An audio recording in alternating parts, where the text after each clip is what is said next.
Hey neighbor, welcome back to 2012. My name is John, you're watching ARTV, and I think that year was one of my best ever. Not just because of the music, but God, I was young, I was thriving, so in a way, I have to credit the music soundtracking that golden year as a huge part of the vibe. I wanted to celebrate some phenomenal albums from all over the genre map since everything you'll see today is now 10 years old in 2022. Absolutely insane. I blinked and we're here, which is super sad, but also warm, fuzzy, and nostalgic, so let's cling to those good feelings and run the hell back in time. We have to go back in time. Sorry, Mr. Worldwide, you're gonna have to wait for another 2012 video I'm planning for that one.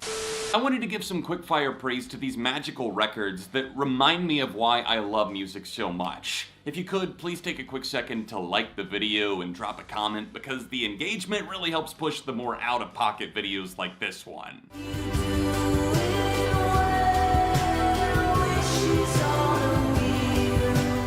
Tranquility, thy name is Bloom. If you've ever longed for the kind of peace you'd normally only find at a friend, a faraway paradise, or maybe an alternate reality, close your eyes and Beach House's hour-long magnum opus will carry you away. Bloom served as my calm the hell down and go to sleep album for years, and it's still in steady rotation.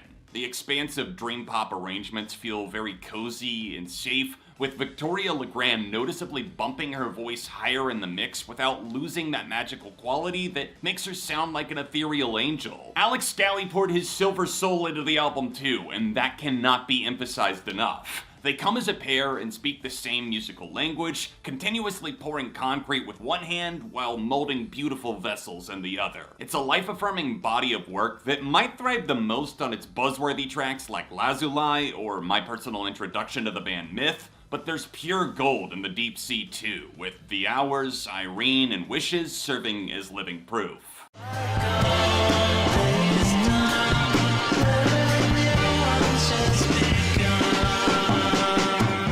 Kevin Parker didn't sound like 2012 in 2012. He sounded timeless, which is why his album Lonerism flies on still, when many of the other high-flying kites of the early 2010s came crashing back to Earth as time went on. Atmosphere is always important at the core of Tame Impala, but that word alone doesn't do it justice. Lonerism is as conflicted and distant as its title implies. Warping psychedelic guitars, strutting keys, and satisfying bass work against Kevin's 3-octave vocal range to really make this thing stand out. Elephant was my introduction to the project, and it's still the perfect blend of garage rock and psychedelia. Ender's Toy floats your mind to space with breathtaking views Kevin paints for the mind, bolstered by companions in the track list from the dazzling Music to Walk Home By to the album's secret cornerstone, Keep On Lying. The hook lands immediately on the breathy pulsation Be Above It, and before you know it, you're locked in the stratosphere just waiting for the sun to come up.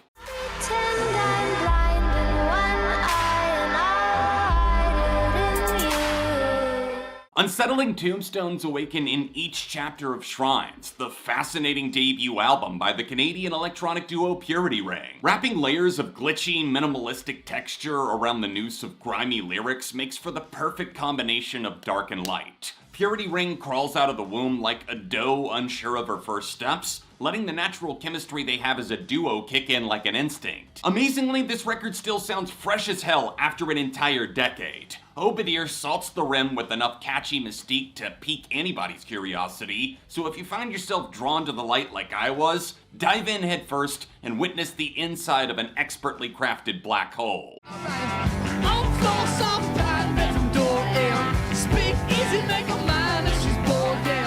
Jack White's solo career rose from the ashes of the White Stripes to officially put that project to rest, while giving their frontman the liberation to push musical boundaries that he'd never crossed into within the context of the Red, White, and Black. Blunderbuss continues to be his best, most coherent solo LP, with enough molecular DNA to trace it back to the Stripes, while still reaching for new items on the shelf, as made obvious by Freedom at 21's driving hip-hop energy, and the piano rock affair weep themselves to sleep. For years, people have argued that Jack's solo debut is really front-loaded, but I don't personally see it that way. There's catharsis in the second-half anxieties that I Guess I Should Go to Sleep introduces, plus you can tell how much fun Jack had putting together his cover of I'm Shaken and the stabby blues romp Trash Tongue Talker. Tightrope balance is everything, and Blunderbuss is well aware of that. The track list weaves seamlessly, and while this isn't what I'd call a perfect album, it is the perfect runtime, and you'll find yourself favoring different highlights each time you come back. Crawl your head in that noose, you wind up dead on the news.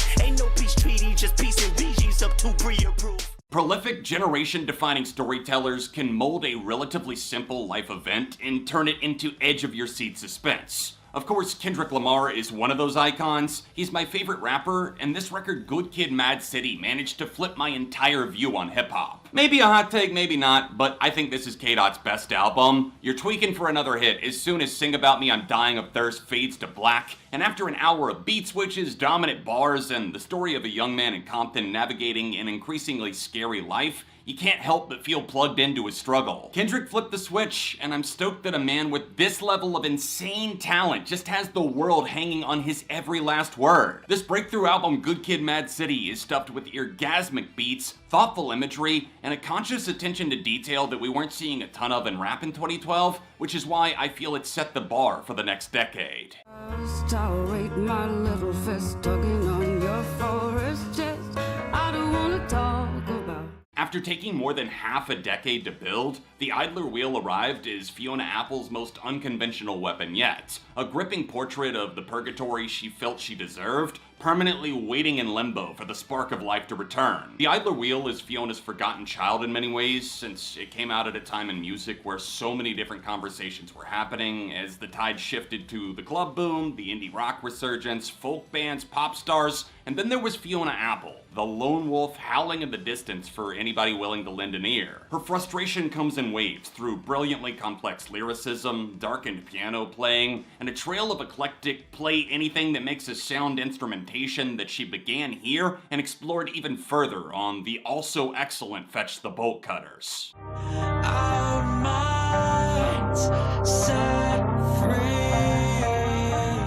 Ferocity lined the walls of Deftones' landmark effort Diamond Eyes, but it's the balance they struck on 2012's underrated No Yokan that put me on the map as a fan permanently. My first time seeing Deftones live was on this tour, which was about a year after one of my friends introduced me to their music past my knowledge of certain singles. I loved everything about it then, and it's only gotten better with age, like a fine wine. From the battering ram riffage greeting us at the door on Swerve City, to the captivating pull of Entombed, the sailing serotonin rush Tempest, and the grand slam back-to-back combo of Rosemary and Goon Squad, the metal band's 7th record absolutely proved to be their lucky number. You don't see many groups with the unstoppable grit, finesse, and beauty Deftones possess in spades, so it goes without saying, No Yokan stands as another extraordinary mile marker defining their entire career.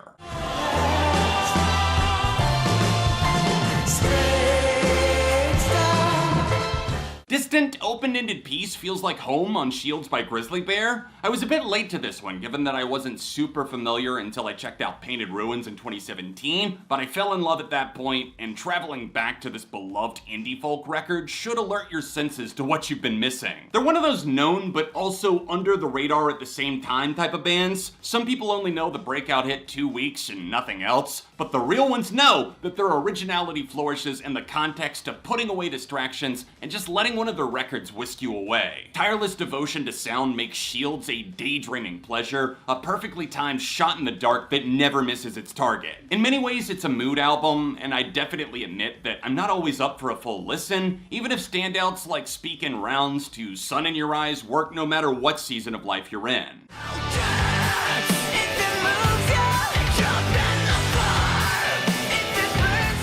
Post-hardcore juggernauts pierced the veil, bowed their heads for heaven in the middle of a waking hell on the concept album Masterpiece Collide with the Sky. Vocalist Vic Fuentes transcends the scene with pummeling screams and a sea of whiplash cleans, throttled further by tricky guitar licks and a monster rhythm section. Every member of the band sells the story by showing that there's just as much heart as there is nihilistic fun, pushing the outer limits of the band without compromising quality. Bulls in the Bronx rips like a pulled tooth and a jackass stunt.